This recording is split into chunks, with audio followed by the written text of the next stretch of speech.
Hello, everyone, and welcome back to episode 2 of Vulnerability Reimagine Unpack That podcast.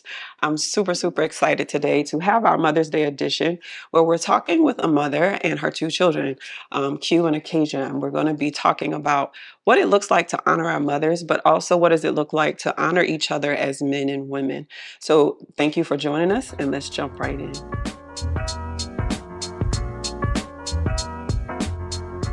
Alrighty. I'm excited. Hi, I'm your host today, Lakeisha Robertson, the founder of Vulnerability Reimagine Transformation Coaching. And I am joined here today with three amazing guests. We have Mama, what's Mama? Let me start over. Mama Myrtle. When I asked Mama Myrtle what her name was, she was like Mama, and that's what most mothers say. And then we have her son Q Ben. And but Q will be sharing with us a bit about his meal prep business, and Acacia with Acacia Cafe. All of them have a history of cooking, which is why we decided to do our podcast today over food. There's nothing like breaking bread and sharing stories together as a family, and we were able to be in the kitchen and have some great fun. So now we're going to dive into the conversation and this beautiful meal and talk today about what it is like.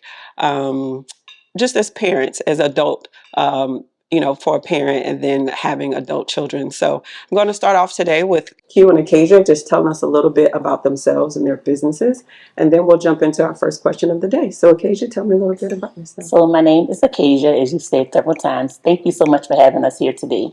I am the owner of Acacia's Cafe, the home of Let Us Cater for You. I've been in business for about 9 or 10 years. Mm-hmm. Food is a passion of mine. I've been cooking from a very young age. I was reminded when I was in the kitchen, chopping the garlic. This reminded me of my grandmother around holiday times. My task was always peeling garlic with my hands and then having to turn around and put it in a grater. But today, I had the opportunity to cut it, and it just brought me back to when I was a young child.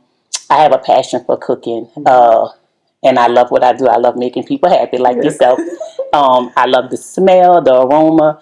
Although all the time I don't like to eat what I cook, but I tend to like to see other people happy. Yes. Well, thank you for joining You're welcome. us. And Q, tell us a little bit about yourself and your passion for food. That's me. I'm Q Van Lee. I have a business, personal training. I'm Q Fit on the West Bank. And I started like my cooking as I began to hang around my sister as I got a little older, but younger. My grandmother did a lot of cooking in the household as well.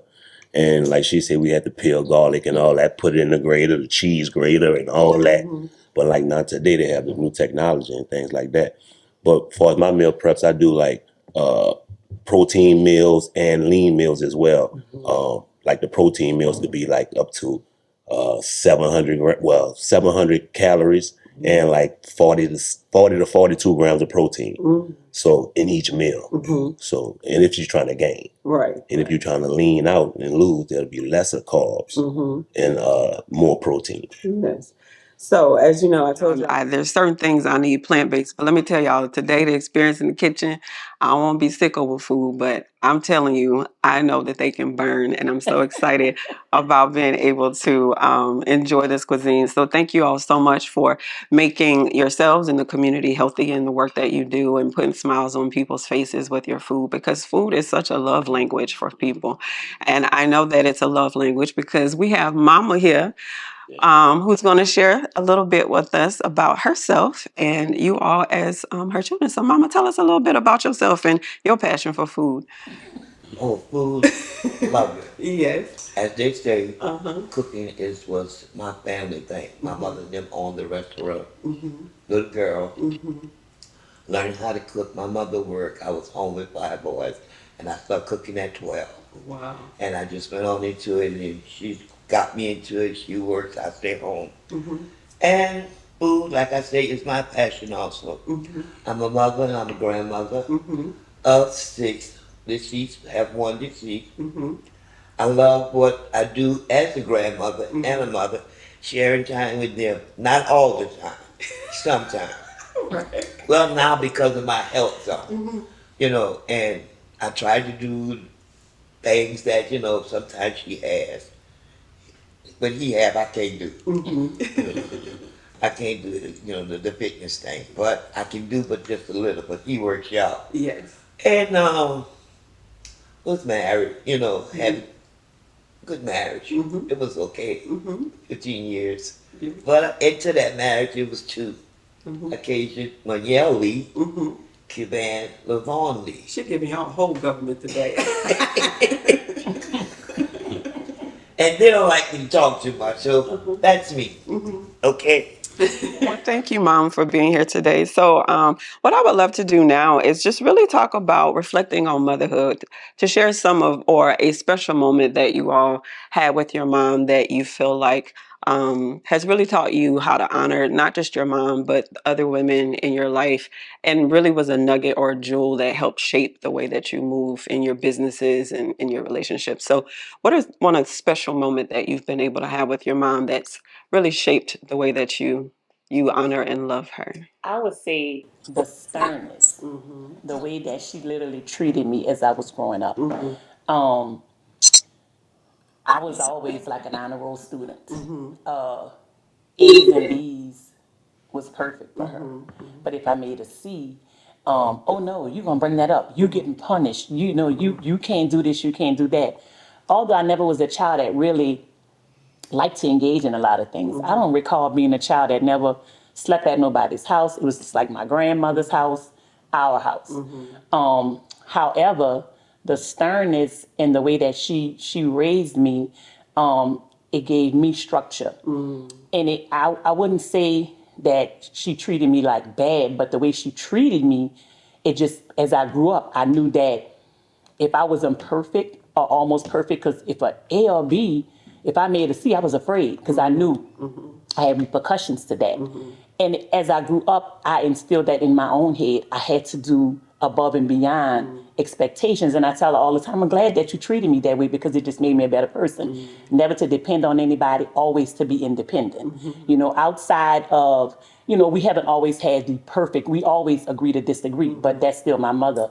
And outside of going away to prison, it taught me, even during the times when I was in captivity, that I kept that instilled in my head. I had to do this, I had to go home, and I had to come back. Not to show anybody that, I had a point to prove, but I had my kids. And I would instill the same thing in them.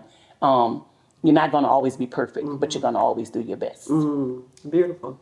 So not to be perfect, but to do your best, because the best is all you can do. That's all you can do. Yeah. So can you share with me? Tell me something that Mama was able to impart in you that really has shaped who you are as a man. Well, I wish she could have been hard on me like she was on my sister, to be honest with you. That's interesting because most men feel that way. The moms are harder on the girls than the guys. And if mom had been more structured or disciplined or harder on you, how do you think that would have shaped you? Well, as of right now, I can't really speak on it because the way it went, maybe it was meant to be the way it went. Yeah. So, So if she with that being wasn't, said, so if she wasn't firm, how was her mothering with well, you? she was lenient with me. Like I could do all kind of stuff, versus my sister. She was really on her. And as I got older, by her just letting me do all kind of stuff, venture off, I winded up in the streets, and it took me down the wrong path. And then as I reflect back on it, I was like, I wish I would have listened to like my mother and my uncles, which is her brothers, because they was on me too. Yeah. But young, I didn't want to hear none of that. Yeah. So it took me a couple of times to get myself together, and through the grace of God and getting my mind right, I got myself together, and I'm on the right path now. Well, that's beautiful to hear. So, staying in that vein, for a young man that wished that his mom had been a bit more structured and disciplined with him, what would you say to mothers these days who are lenient with their sons and really aren't offering them that structure that you feel you could have benefited from? What would you say to a mom? Man, well, all I could say is you got to be on them because right now, in this day and time, is totally different. Like, when I was coming up, you couldn't get hold of no gun like you can get hold to a gun right now. I wouldn't even worry about breaking in no cars when I was 14 and 15 years old. But to the mothers, I would like to I would tell them, like, you have to stay on them and you have to have a father around too as well, you know, because the mother can only do so much, Right, right. you know. So you got to be on them. That's all I could tell you. Don't take don't take no don't take nothing from them. I'm talking about you got to be on them because they lie, they do all kind of stuff. So you got to be on them, and I'm just keeping it real. Yeah.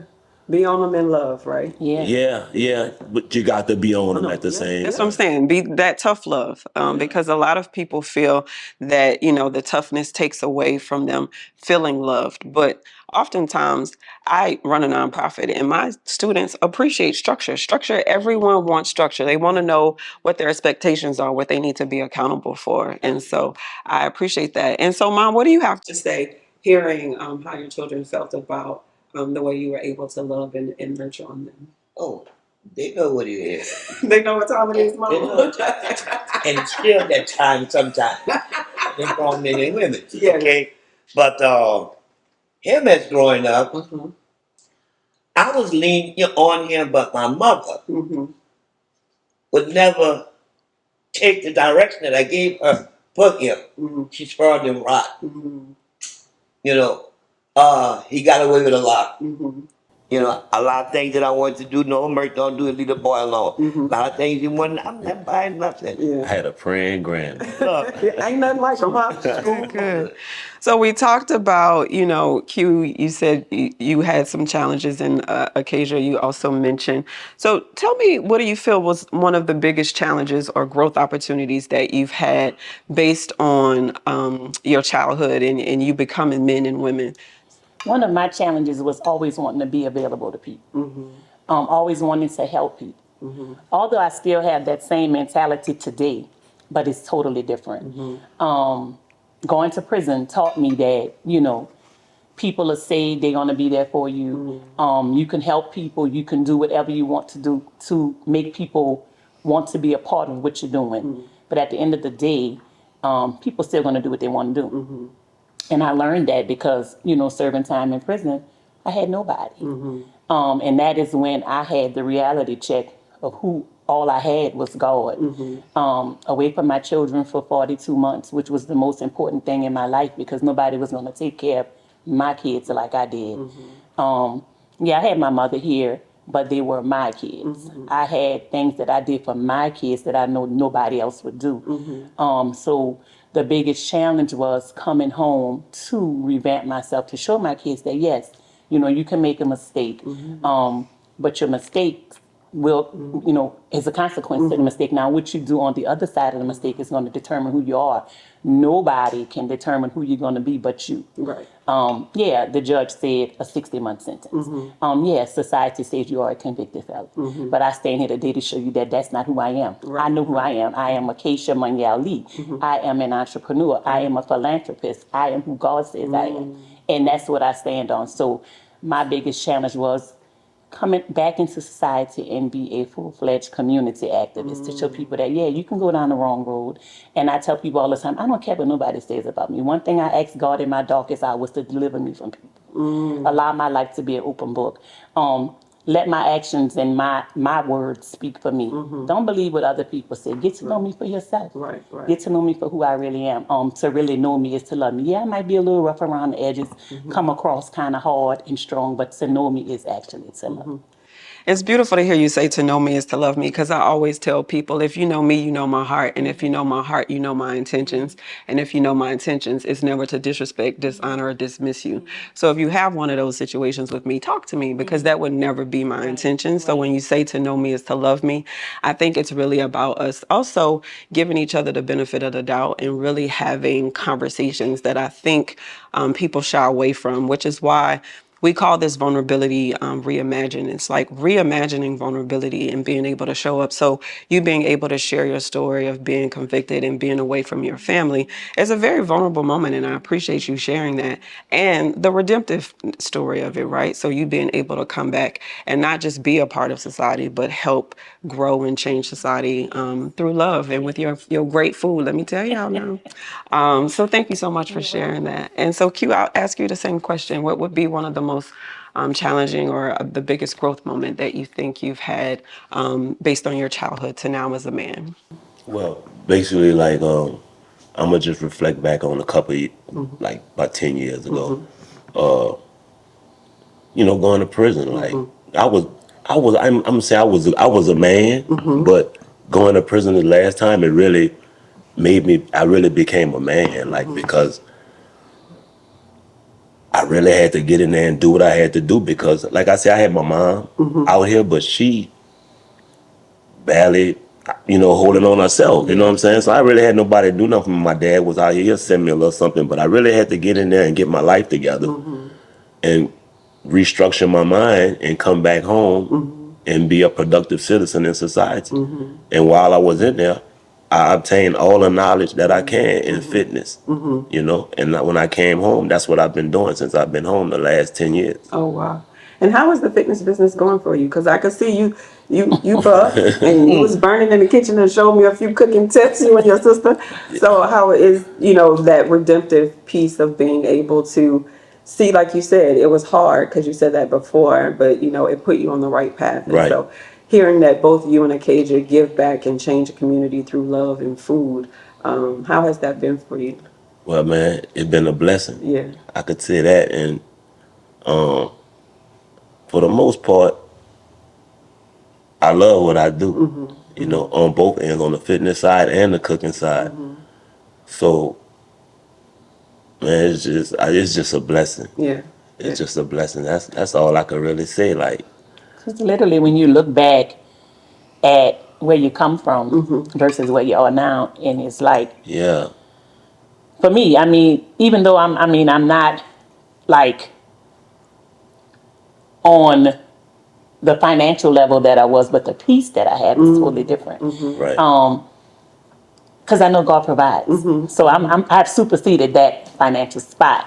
But it feels good. And then to be able to look back and see that what you're doing, people love it. And not only that, for me to look back on, like I've been in the fitness since 2017, 2016, in business. And to look back on some of the lives that I done changed throughout the years, Yeah. and some of the people that I still have, the clients that I still have coming to me throughout the years, and just to look at how I changed their lives, Yeah. is a blessing. Yes. Yes. And at the end of the day, when you think about when we come into the world and we're given parents, it's always their heart's desire that when they have children, that they're doing things that they're passionate about and that they love. And even when things get challenging or you don't agree with your parents all the time, the end of the day, that parent child relationship is the foundation of who you become as men and women. And so, Mom, when you look at your children and the challenges that they've been able to have and who they've grown to be as adults, what does that say for your heart? How does your heart feel about who they've become? And I am so proud to where they're at today. Because if I had to still deal with what I went through with them, they probably wouldn't be sitting at this table. But I thank the Lord for them really, standing up on their words of what they do, what they like. And I am proud of him because he didn't really have any skills. But when he went, like he said, to prison, he picked up on that fitness, and he came home, worked his way up, working, got him a place, and he been running ever since. As of her, that's my cook.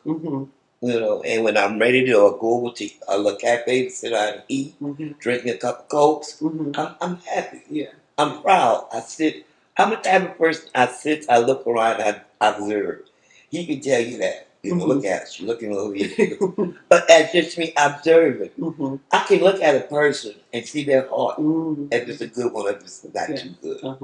I can look at a person and see that person don't mean you no good. And several times I used to do that. Say, oh, my shadow, you know what you're talking about. But way down the line, that person wasn't really no good. Right. Yeah, so I'm proud of him. I really am. We all always see eye to eye. But I you know what I do? Turn my head and put that behind. Because something else new comes along. And I go ahead on. I'm not as movable as I used to be because of my condition and my health. Like this morning when she called me, I'm a late person now. I don't have to get up to go nowhere. Right. But in the kitchen and fix me something to eat, or go in the bathroom and take my bath, and get back in my bed or sit in my chair and watch my television. Right. You know, and she called mine's 8:30. So it don't take me long, girl. I did all that last night, set up, prep up everything because of my condition. Yes. I have to get up, stretch, move, and walk Yes. for my legs to get going. Mhm. But like I said, other than that, I'm grateful. I'm thankful. Well, I'm good. thankful. Thank you. Thank you, Mom, for sharing that. And so I know that we'll be coming to a close, but I would also like for you to share. I didn't get to ask you before if you are a father, but as you both as parents, what would you want for future generations when you think about who you are as parents? How would you want your children to look back and say that you've impacted their life? So, what would you want for future generations? Future generations. I know that going away to prison took a toll on my children. At the time, I had two. But my promise to my children were that we couldn't do anything about the past. Let's move forward in the future. So I'll start from when I came home in June of 2013. My daughter, when I left, she was 8. When I came home, she was turning 13. I left, my son was 18. He was about 22 when I got home. And I immediately told them because, of course, when you would call home, you don't know how things are out here. You just, you know. And there was things that I say, well, when I come home, we're going to do this. When I come home, we're going to be able to do that. Baby, when I came home, life was like, what in the heck has happened here? It was totally different. But they knew what I told them. And because I couldn't deliver, it was like, it's not that I didn't want to, but I just couldn't. So I said to them, just give me a chance.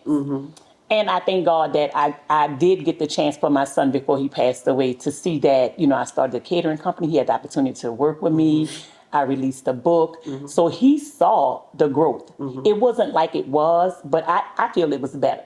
My daughter, on the other hand, I feel like because my son and I were together for at least 10 years before I even had my daughter, we had a greater bond than my daughter and I had. She knows I love her and she knows I'll be there for her no matter what. But we're not like, I don't lock hands with her and hold her hand. She's very independent, like me in a lot of ways, but not, as you were able to see, she's not like, I'm a free spirit. I use my discernment and I'm a risk taker. I'll do anything to help or to assist somebody, but she's not like, I don't want to do the cameras and things like that.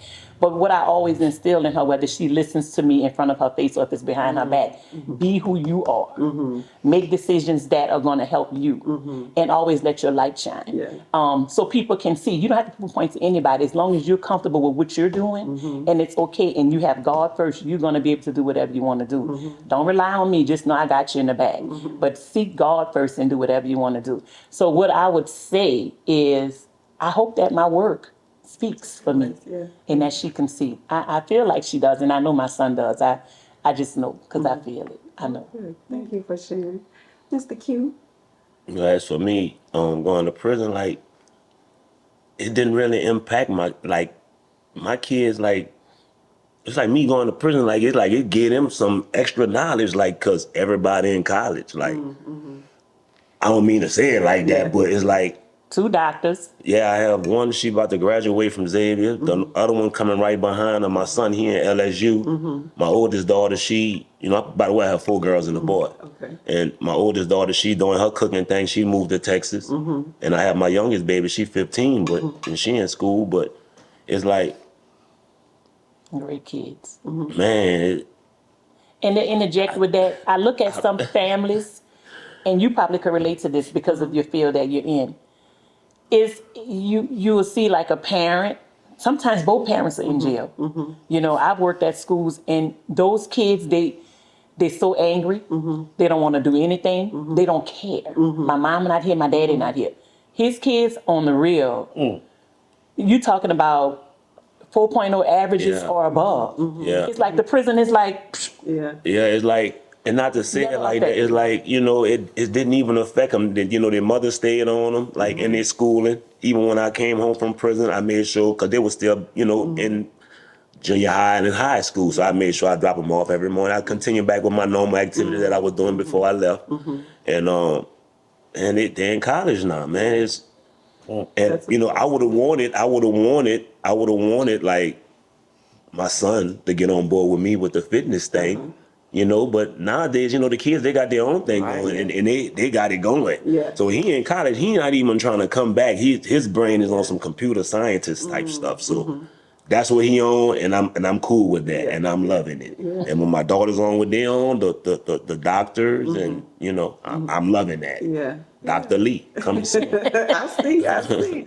Well, that's beautiful. Like you said, and we never fully know what the impact of imprisonment, whether it's physical imprisonment, like you both went through, and then sometimes people are just in mental imprisonment, right? So people are free but haven't freed themselves mentally, and that is what the vulnerability of everything that we're doing here would unpack that is about, is being able to unpack the things that keep us, you know, in bondage, either emotionally or in life. Because if you're an emotional baggage carrier, you are then pulling around other things physically that is keeping you from abundance, right?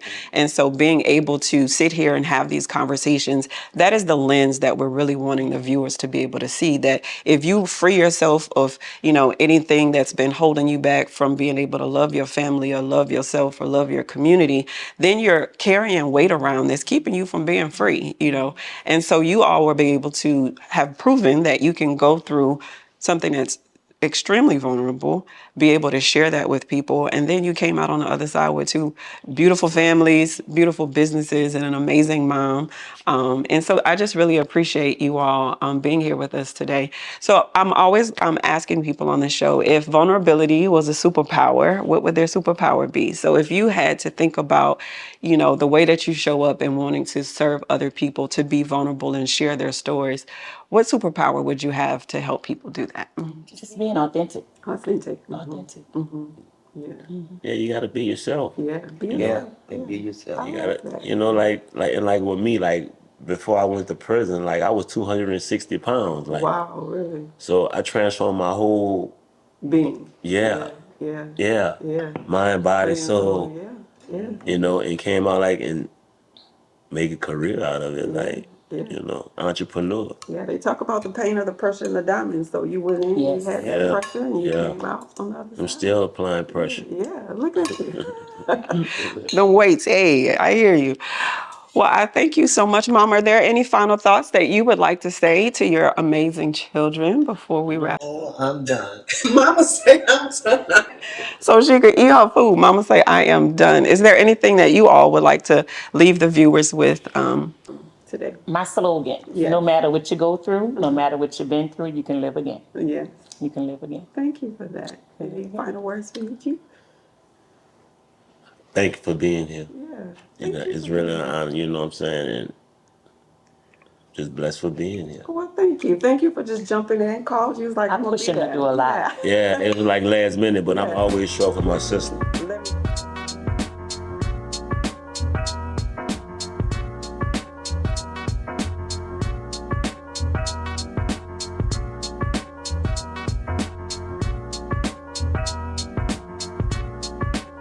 So we look forward to our next episode, and join us again on Vulnerability. Unpack that so that I can eat. See you guys next time. Bye.